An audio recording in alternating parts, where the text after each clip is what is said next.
All right, satellite images obtained by CNN show North Korean soldiers training at a Russian military base. It's the same base where troops were filmed receiving equipment and uniforms. While CNN is not publishing the images of the training for security reasons, we can report that the footage was taken in the last 2 weeks north of the eastern Russian city of Vladivostok. The U.S. has confirmed of seeing evidence North Korean soldiers training in Russia, and both Ukraine and South Korea have claimed that those troops are training to fight in Ukraine. Let's bring in Oren Liebermann now, who's joining me live from the Pentagon. So, Oren, what is the U.S. saying about its concerns over this pairing? Good morning, Frederica. So far, the U.S. says they have seen about 3,000 North Korean troops go from North Korea by ship into eastern Russia, and then they've gone to 3 separate training facilities in the Eastern Military District. The question, of course, is what exactly are they there for? The U.S. won't be specific about what kind of training they're receiving, but of course the key concern here is that they end up on the battlefield in Ukraine, and that's something both South Korea and Ukraine have said, that that's effectively where they're headed. Now, Russia is suffering about 1,200 casualties a day, according to the U.S., that is killed and wounded together on the battlefield in Ukraine. So in that perspective, 3,000 is a fairly small number. It's not even 3 days of troops for Russia as it fights and takes losses in Ukraine. But beyond that, it is a bigger statement to the U.S. about, first, the desperation of Russian President Vladimir Putin as he needs more bodies to essentially feed his war machine there. But it also means something to those North Korean troops. Here's what the White House said yesterday. If they do deploy to fight against Ukraine, they're fair game. They're fair targets. And the Ukrainian military will defend themselves against North Korean soldiers the same way they're defending themselves against Russian soldiers. Now, of course, the question is, what is North Korea receiving in return for sending these troops? We've already seen a growing relationship between Russia and North Korea, especially when it comes to the war in Ukraine. North Korea has sent missiles, it's sent artillery ammunition and more. And the White House said North Korea has, in exchange, received some help with technology for the Russians. The question, will that relationship and that technology sharing grow? North Korea has tried to push forward both its nuclear program and its satellite program. On the latter, they've had some successes and some failures. The Russians could certainly help them with that, and that would be even more concerning, especially as it would involve, perhaps, the involvement of North Korean troops, Far East troops, that is, in the fighting in Ukraine. It's also worth noting that the White House said they'd be reaching out to China to share the U.S. perspective and also see if China has their own perspective on this and could help in some way, given the relationship between China and North Korea. And then I wonder, Oren, what kind of impact could this have not only on Ukraine, but also on the Indo-Pacific region?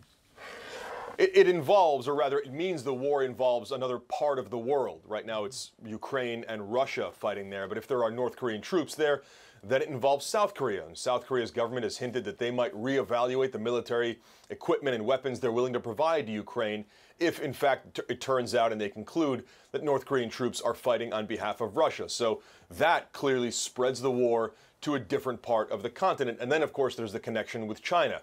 As I mentioned a moment ago, China and North Korea have a functioning relationship, perhaps even a good relationship at times.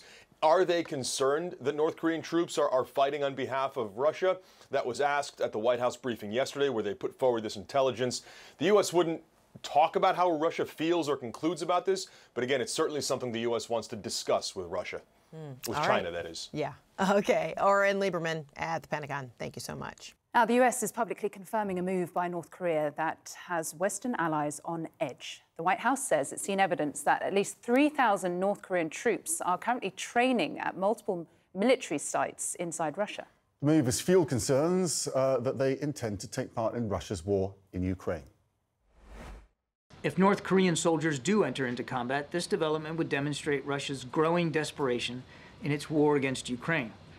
Russia is suffering extraordinary casualties on the battlefield every single day, but President Putin appears intent on continuing this war.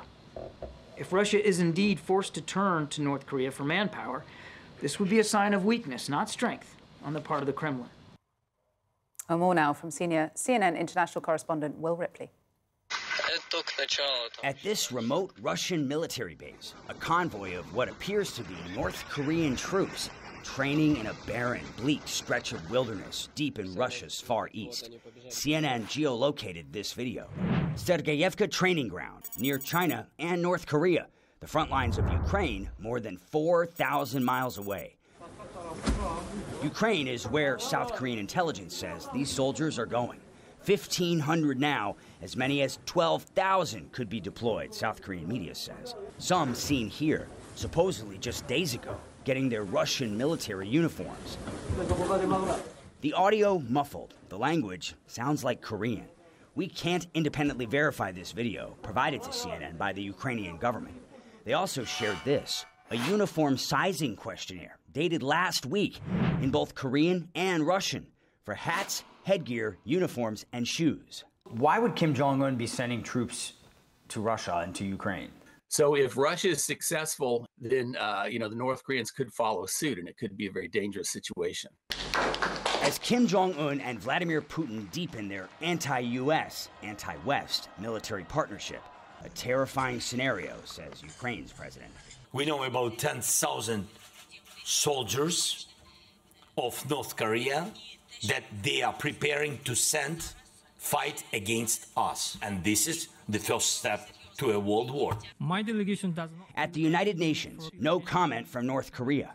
Such groundless stereotype rumors aimed at smearing the image of the DPRK. They've been busy lately, blowing up border roads with South Korea. Just days after supposed South Korean drones dropped propaganda leaflets on Pyongyang, North Korea's capital, almost at Kim's doorstep. His regime is very, even beyond normal levels of paranoia right now. This week, Seoul summoned Russia's ambassador, condemning what could be North Korea's largest ever overseas deployment. Bigger than the 1973 Yom Kippur War and Vietnam, says this retired South Korean lieutenant general.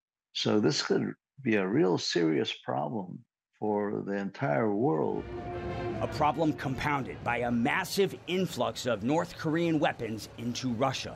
Reports of 70 shipments of shells, missiles, and anti-tank rockets since August 2023. Not to mention North Korean ballistic missiles, which Ukraine says have killed civilians,